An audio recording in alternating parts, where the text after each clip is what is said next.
మహానగరాల్లో మత్తుగాళ్లు గట్టిగానే మాట వేశారు. ఈగల్ టీంతో చితకేస్తాం, మహమ్మారిని తరిమి కొడతామని ప్రభుత్వాలు ఉక్కుపాదం మోపినా డ్రగ్స్ నెట్వర్క్లో ఇంచైనా కూడా భయం కనిపించట్లేదు.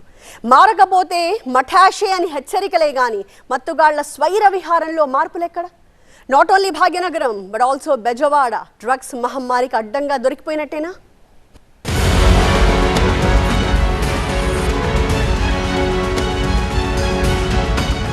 శంషాబాద్ ఎయిర్పోర్టులో భారీగా డ్రగ్స్ సీజ్. బ్యాంకాక్ ప్రయాణికుడి నుంచి 25 కిలోల హైడ్రోపోనిక్ గంజాయిని స్వాధీనం చేసుకుంది కస్టమ్స్ విభాగం. దీని విలువ దాదాపు 25 కోట్లు. సరిగ్గా వారం రోజుల గ్యాప్ తర్వాత అదే శంషాబాద్ ఎయిర్పోర్ట్ థాయ్ ఎయిర్లైన్స్ విమానంలో బ్యాంకాక్ నుంచి వచ్చిన మరో ప్యాసింజర్ దగ్గర 14 కిలోల గంజాయి సీజ్. భాగ్యనగరాన్ని రోజురోజుకు బాగా కమ్మేస్తోంది డ్రగ్స్ మహమ్మారి. సిటీ లోపల కూడా మాటు వేసిన మత్తు మాఫియాగాళ్లు యూత్ ను టార్గెట్ చేసి యథేచ్ఛగా డ్రగ్స్ సప్లై చేస్తున్నారు. ప్రత్యేక నిఘా పెట్టిన బేఫికర్ అంటూ రెచ్చిపోతున్నారు డ్రగ్స్ సప్లయర్లు. సనత్ నగర్, చిక్కడపల్లి, ఆదిపట్లలో 64 లక్షల విలువైన మాదక ద్రవ్యం సీజ్ చేసి 5గురిని అదుపులోకి తీసుకున్నారు. వీళ్లలో ఒకడు అక్షయ్ పటేల్ అనే ప్రైవేట్ ఉద్యోగి. జాబ్ వర్కౌట్ కాక టైల్స్ బిజినెస్ చేసి ఆర్థికంగా చితికిపోయి డ్రగ్స్ కి బానిసై తర్వాత డ్రగ్స్ అమ్మకాన్నే వ్యాపారంగా మార్చుకున్నాడు.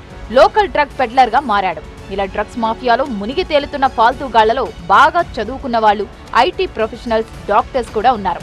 इनिशियली ड्रग कंज्यूम करना स्टार्ट किए और स्लोली जब पर्सनल प्रॉब्लम और फाइनेंशियल कंस्ट्रेंट से वो ये बिजनेस में आके इजी मनी कमाने के लिए इन्होंने ये बिजनेस स्टार्ट किया है. మొన్న బ్లాక్ కాఫీ ఈవెంట్, నిన్న మోర్ దాన్ ఫ్రెండ్స్ ఈవెంట్, ఈ రెండు పార్టీల్లో డ్రగ్స్ కేసులో అరెస్ట్ అయిన వారు డి అడిక్షన్ సెంటర్లలో ఉన్నారు. అటు అమరావతి రిసార్ట్ లో డ్రగ్స్ పార్టీ జరగడం ప్రభుత్వాన్ని కూడా ఉలిక్కిపడేలా చేసింది.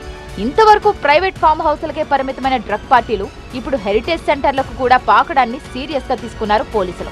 మోర్ దాన్ ఫ్రెండ్స్ పేరుతో గోల్కొండ అమరావతి రిసార్ట్ లో నిర్వహించిన డ్రగ్స్ పార్టీ కేసులో సంచలన విషయాలు వెలుగులోకి వస్తున్నాయి. ఈవెంట్ అనుమతి కోసం ఏకంగా తెలంగాణ టూరిజం శాఖనే సంప్రదించినట్టు తెలుస్తోంది. ఇటువంటి హెరిటేజ్ ప్లేస్ లో డ్రగ్ పార్టీ జరగడం ఇదే ఫస్ట్ టైం, పైగా అఫీషియల్స్ పర్మిషన్ తో. అందుకే ప్రభుత్వ సంస్థల పర్యవేక్షణపై కూడా సందేహాలొస్తున్నాయి. 1,25,000 దాకా భారీగా ఎంట్రీ ఫీజులు పెట్టి ప్రీమియం ఈవెంట్ గా ప్రచారం చేసి జరిపిన తారామతి పార్టీలో డ్రగ్స్ సరఫరా చేసిన నెట్వర్క్ పై పోలీసులు ఆరా తీస్తున్నారు. ప్రముఖ అంతర్జాతీయ డీజే జాసన్ డైలాండ్ పట్టుబడటంతో ఇది హై ప్రొఫైల్ కేసుగా మారింది. ఇతడికి గతంలోనే డ్రగ్స్ సరఫరా, వినియోగం కేసు హిస్టరీ ఉంది. తారామతి పార్టీకి డ్రగ్స్ సప్లై చేసిన నెట్వర్క్ కి అంతర్జాతీయ స్థాయిలో లింకులున్నాయా అనే కోణంలో విచారణ జరుగుతోంది. ఓపెన్ గా జరిగే ప్రచారం ఒకటి, లోపల సీక్రెట్ గా జరిగే తంతు ఇంకోటి. నో డ్రగ్స్ అని డిస్క్లైమర్ ఇస్తూనే పార్టీ సమయంలో మాత్రం యథేచ్ఛగా డ్రగ్స్ వాడేస్తున్నారు. తారామతి డ్రగ్ పార్టీ తర్వాత ప్రైవేట్ పార్టీలు, ఫంక్షన్లపై పోలీసుల నజర్ పూర్తిగా మారింది. అనుమతుల జారీలో పకడ్బందీగా ఉండాలని ప్రభుత్వ శాఖల్ని కూడా అలర్ట్ చేసింది. కాస్మోపాలిటన్ కల్చర్ కి, అల్ట్రా మోడర్న్ లైఫ్ స్టైల్ కి కేర్ ఆఫ్ కనుక హైదరాబాద్ లో డ్రగ్స్ కన్స్యూమింగ్ ఎక్కువైంది అని సరిపెట్టుకోవచ్చు. కానీ సెమీ అర్బన్ సిటీస్ లో కూడా మాదక ద్రవ్యాలు విచ్చలవిడిగా దొరికితే దాన్నేమనాలి? విజయవాడలో కోఆర్డినేట్ సర్చ్ జరిపితే ఏకంగా 24 మందికి పాజిటివ్ వచ్చింది. ఇది దేనికి సంకేతం?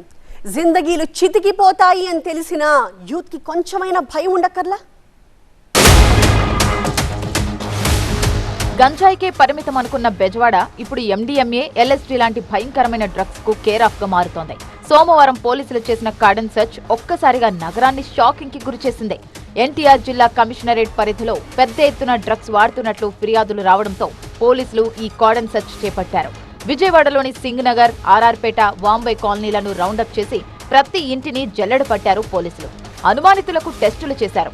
110 మంది నుంచి శాంపిల్స్ తీసుకుంటే ఏకంగా 24 మందికి డ్రగ్స్ పాజిటివ్ రావడం ఇప్పుడొక సంచలనం. గంజాయితో పాటు సింథటిక్ డ్రగ్స్ కు కొందరు బానిసలవుతున్నట్టు తేలింది. వీళ్ళందరినీ అదుపులోకి తీసుకొని డ్రగ్స్ ఎవరి ద్వారా వచ్చాయి అని నెట్వర్క్ పై ఆరా తీస్తున్నారు. బెంగళూరు నుంచి బెజవాడ వీధుల్లోకి డ్రగ్స్ అందుతున్నాయి అనేది ప్రాథమిక సమాచారం. కృష్ణా జిల్లా పెనమలూరు పిఎస్ పరిధిలో కూడా గంజాయి, డ్రగ్స్ తీసుకుంటున్న ఇద్దరిని అరెస్టు చేశారు. 4 కిలోల గంజాయి, 1 గ్రాము ఎండిఎంఏ సీజ్ అయింది. నైజీరియన్ల నుంచి డ్రగ్స్ కొన్న అబ్దుల్ అక్బర్ ఈ ఇద్దరు మైనర్లకు ఇచ్చినట్టు తెలుస్తోంది. డ్రగ్ ప్యాకెట్లను కాలేజ్ స్టూడెంట్స్ కి, ఆటో డ్రైవర్లకు అమ్ముతున్న అక్బర్ వెనుక ఇంకా ఎవరెవరు ఉన్నారు అని ఆరా తీస్తున్నారు.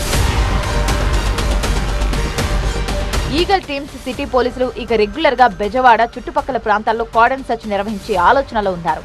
అటు డ్రగ్స్ పై దండయాత్ర 2.0 మొదలుపెట్టి మత్తు మూలాల నిర్మూలనకు సీరియస్ గా నడుం కట్టింది ఏపీ సర్కార్. ముఖ్యంగా గంజా బ్యాచ్ కి అడ్డా అనుకున్న బెజవాడపై ఫోకస్ పెట్టింది. 149 హాట్స్పాట్లను గుర్తించి ర్యాపిడ్ డ్రగ్ టెస్టింగ్ కిట్స్ తో అనుమానితులను తనిఖీ చేసి పాజిటివ్ వచ్చిన వారిని డీ అడిక్షన్ సెంటర్లకు తరలిస్తున్నారు. డ్రగ్స్ తీసుకున్నట్టు అమ్ముతున్నట్టు తెలిస్తే వదిలేదే లేదని హెచ్చరిస్తోంది.